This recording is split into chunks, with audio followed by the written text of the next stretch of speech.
क्रांतिज्योत महिला विकास फाउंडेशन तर्फे जागतिक परिचारिका दिनानिमित्त परिचारिकांचा सन्मान।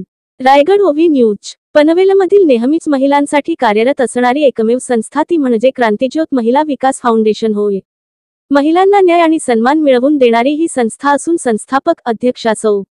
रुपालीताई शिंदे यांनी आज दि. मे 2025 रोजी जागतिक परिचारिका दिनानिमित्त क्रांतिज्योत महिला विकास फाउंडेशन तर्फे परिचारिकांचा छोटेखानी कार्यक्रम घेऊन त्यांना सन्मानित करण्यात आले। प्रत्येक रुग्णाशी कसलाही दुजाभाव न करता शुश्रूषा करत आहेत। सध्या रुग्णांच्या सगळ्यात जवळची नातेवाईक ही परिचारिकाच असून त्या सिस्टर या नात्याने पूर्ण सेवा देत आहेत। ह्या नारी शक्तींना त्यांच्या सन्मानप्रीत्यर्थ त्यांना केक कापून व सन्मानचिन्ह देऊन त्यांना सन्मानित करण्यात आले।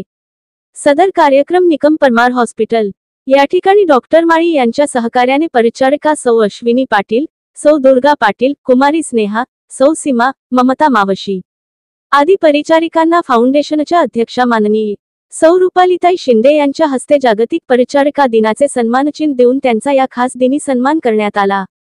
क्रांतिज्योत महिला विकास फाउंडेशनच्या कारंजाडे अध्यक्षा सौ. स्नेहा धुमाळ आणि माननीय सौ. अश्विनी पाटील यांनी अथक मेहनत घेतली।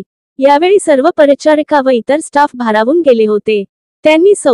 रुपाली शिंदे व त्यांच्या सदस्या यांचे मनभरून कौतुक केले व आभार व्यक्त केले। हा कार्यक्रम चांगल्या पद्धतीने संपन्न करण्यात आला। आपले हक्काचे मराठी चॅनल रायगड ओवी न्यूज चॅनल सदैव आपल्यासोबत। रायगड ओवी न्यूज चॅनल नेहमी पाहत रहा, लाईक करा, सबस्क्राईब करा आणि बेल आयकॉनवर क्लिक करायला विसरू नका।